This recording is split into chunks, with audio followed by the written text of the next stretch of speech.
Hello and welcome to the 50-cent tour of Wednesday, September 25th, 2013.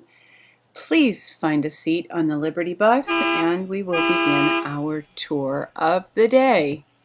There is a lot going on, a lot of news, a lot of rumblings. I first want to look at this Paul Craig Roberts. If you scan different sites in the morning as I do, you may have noticed that an old RT, not that old, but not recent, interview with Paul Craig Roberts wherein he states that he is quitting, and this is kind of being presented today for some reason as him quitting what he's doing now, which is not the case. So I looked it up. I watched part of the RT video. He's stating that he's getting out of the business. And then I'm glad I went to his website, Paul Craig Roberts Institute for Political Economy, and found this note to readers. Some readers have received via RSS feed an old interview with RT announcing my retirement. This interview was several years ago. It must be some kind of glitch. I am not retiring. This interview is not a new notice of retirement. Paul Craig Roberts. So, and then, obviously there are recent articles from him. There's an article from yesterday, and the other article that said he was quitting either states or implies, I forget which, that that day, September 16th, was his last post, and that is obviously not the case. So I'm not sure what's going on there, but I don't think it's a glitch. I'm guessing that somebody intentionally did it for some reason or other. Paul Craig Roberts is one of the most wonderful voices of reason and wisdom in these times, so it's always great to listen to and read. Here is a WashingtonsBlog.com article, Top 45 Lies in Obama's Speech at UN, and there's a list of 45, and I'm not going to get into it, but just in case you've been scratching your head wondering, am I really right about Obama? Is he really lying to the American people? This can reassure you that yes, you are right, and that he is lying to the American people and the world, because it was a speech made at the UN. And from Natural News, breaking: Connecticut state official appears to be mind-controlled as he denies release of Adam Lanza medication history. Now, whether or not he was mind-controlled or not, I don't know. That to me is kind of a moot point. But I want to read a paragraph here.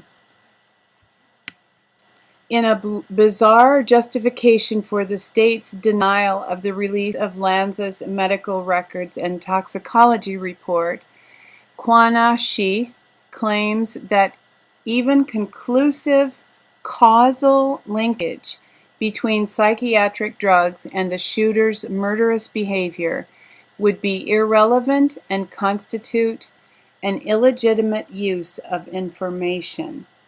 So they are just flat out refusing to allow anybody publicly to find out what, if any, drugs Adam Lanza was on. Very suspicious. Definitely not freedom of information, which is how courts are meant to function.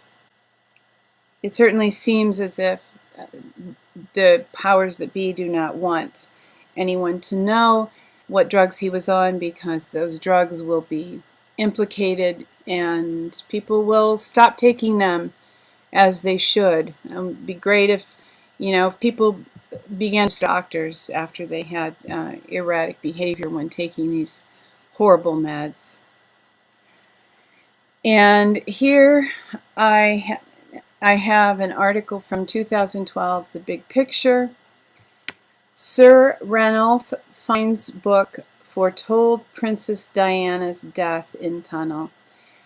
Why am I going to this? I know earlier, not just a few days ago, or maybe last week, I had an article about Princess Diana and her death. I think there's an emotional connection for almost, I want to, identify an age, but really virtually all women, females who were alive at the time of Diana's death. I think we feel a connection for whatever reason. And women identify with Diana.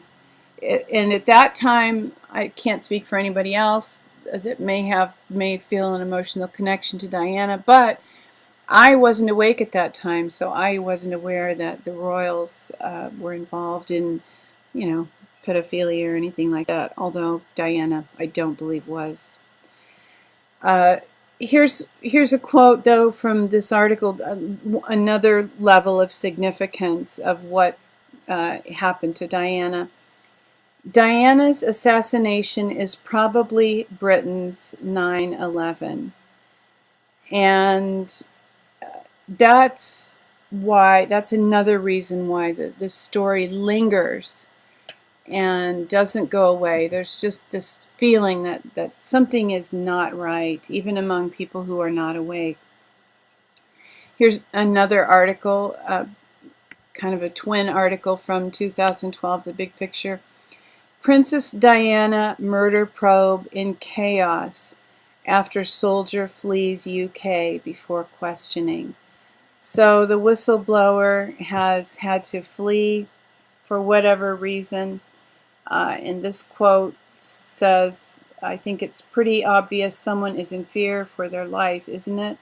All the more reason to strongly suspect it was an inside job, courtesy of the Illuminati, or more specifically, Lizzie the Lizard Queen and family. We soon will know. I hope that we soon know. I hope the world soon openly knows about some of these atrocities that have been perpetrated and who the perpetrators have actually been. And here's some, we're finding out about some perpetrators here. From Ascension with Mother Earth and Current State of Affairs is a report that mainstream news magazine USA Today is reporting that a police tactical team was thwarted from aiding at the Navy Yard massacre. And Alex Jones had stated a few days ago that a SWAT team or some kind of a crime prevention, shooting prevention team was there within, I think, 5 minutes. And they were told to stand down. I believe it was for 45 minutes. So I think it's pretty obvious that something wasn't right. And as I presented that article on Monday, and just the ideas that something else may have been going on here, that there have been reports that the shooter had specific targets, and those targets were men, possibly women, who were preparing to arrest Obama for acts of treason against the United States. So this story's not dead, just like the Diana story's not dead. I think we'll continue to find out more about it. I have John Rappaport's blog on the tour this morning. Propaganda Mind Control, Turning Truth Backward. Just a little reality check here.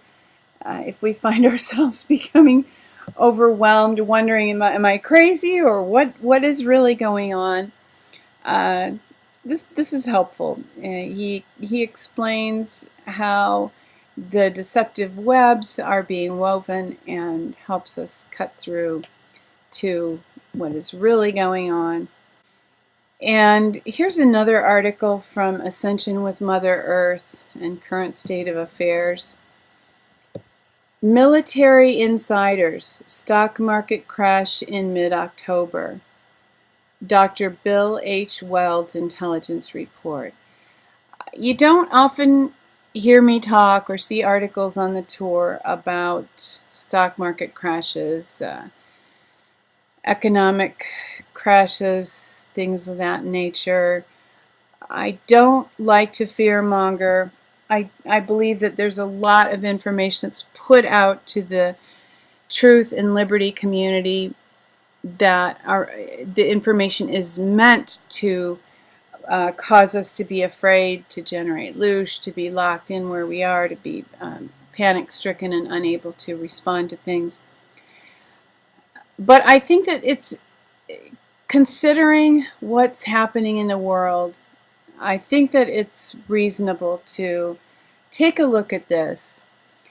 And it's not saying, you know, an entire economic crash, it's stock market crash, and we've heard a lot of rumblings about the possibility of a global currency reset, global financial reset. And it's possible that the new system will not permit the trading of derivatives, which is how the banks have failed, largely due to derivative trading. And derivative trading is very dangerous and has been prohibited at different times in history. And although if you know what you're doing, you can make a lot of money trading derivatives, you can also lose your shirt, your home, your car. So gains and losses can occur extremely quickly. So if the new financial system prevents the trading of derivatives, that could actually lead to a stock market crash, because a lot of the markets are related to derivatives. Supported by them, however you want to say it. Here is a very interesting YouTube video, and it's interesting for this reason. YouTube considers it potentially offensive or graphic, and it's from InfoWars, from Alex Jones' program the other day. Breaking: Obama's link to Kenyan mall massacre revealed. And I wanted to leave it at this screen so you could see this, but I haven't watched the video. I actually heard this interview live, and it is potentially offensive, because you might become angry when you find out that our country, if you know, to speak, use kind of loose speech, our president, quote, president, end quote, is linked to this.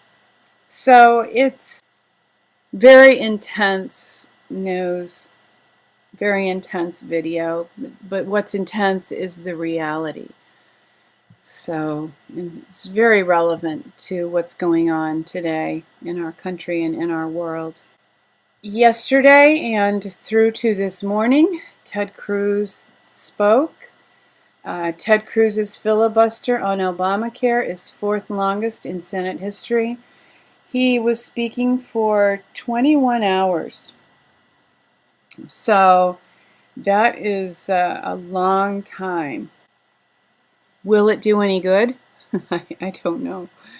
I don't know. But it's nice to feel somewhat represented in Congress and in the Senate. Of course, the House has expressed their displeasure with Obamacare and want to remove, at least partially, funding for Obamacare.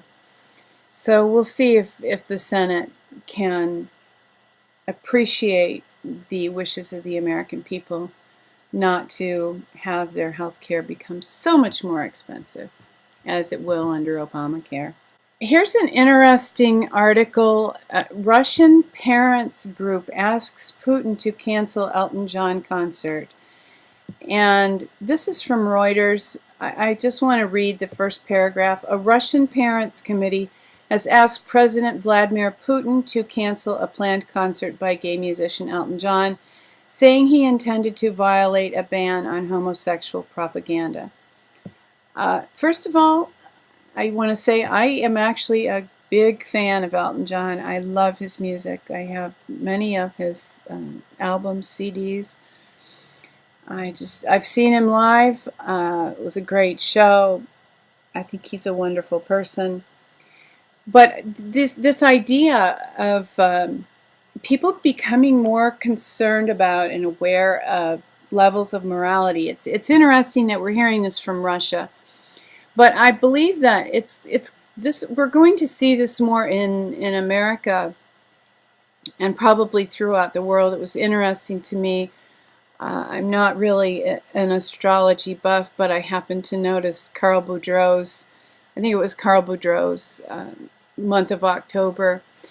And one thing that he said, that he wrote about it, is that morality is going to become more of a consideration. Actually, it's read morality and etiquette. So, you know, we've gone to the extremes of living fast and loose and running people over with our carts at Costco and road rage and things of that nature. I think we're due for a pendulum swing. And however you consider morality, that's cool. But if we begin to see a reaction to some of the behavior that has been considered immoral for, you know, millennia, I think we should not be surprised. And one thing that Carl Boudreau wrote was that affronts to morality have only troubled those who have been affronted up until now, but that the issue is going to go beyond those who are affronted, and some things are probably going to come home to roost. So might want to all of us be considering how we're treating people, and be aware of reaping and sowing. Speaking of how someone has been treated, I ignored this for a few days, and then because it just seemed like more of the same to me. And then I happened to click the button, the play button, and watch this video last night, and I was kind of surprised at the degree of aggression shown by this security man.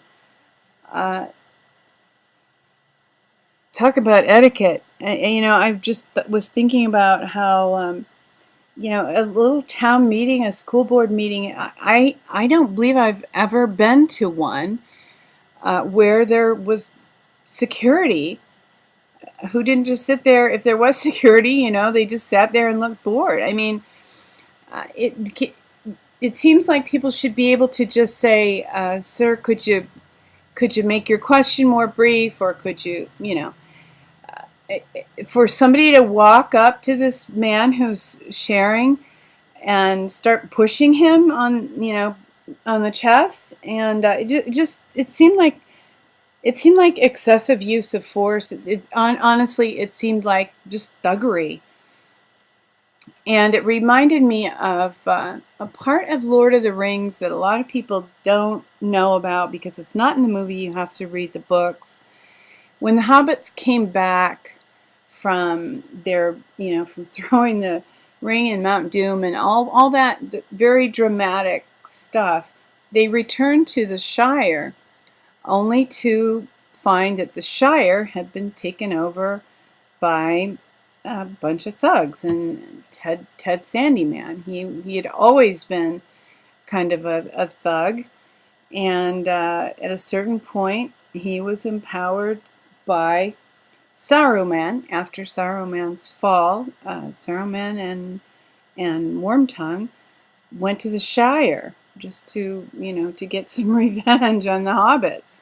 And they set up nasty people, put them in charge, and basically, if you read it toward the end of Return of the King, there are so many parallels to what is being done to America that I find it astounding. And the good thing is, the hobbits were able to overthrow Ted Sandyman. And here's a little, I wish they had included this in the film, and I had some better graphics for this, but this will have to do. The hobbits coming back from their battle with the forces of evil took on the forces of evil in their village and in the Shire and overthrew them. So that's the good news of the day, that even on a local level, and maybe especially on a local level, we can rid ourselves of thuggery if we join together and recognize that it's A, wrong, B, not necessary. And like in a community where people are like-minded, people don't need to push each other around. As always, the tour of the day is a presentation of She Who Will Walk in the Dark Productions, and we thank you for joining with us for today's tour. The dawn is coming. Weeping may endure for a night, but joy comes in the morning. Hoping that you will love one another, take care, and insist on liberty.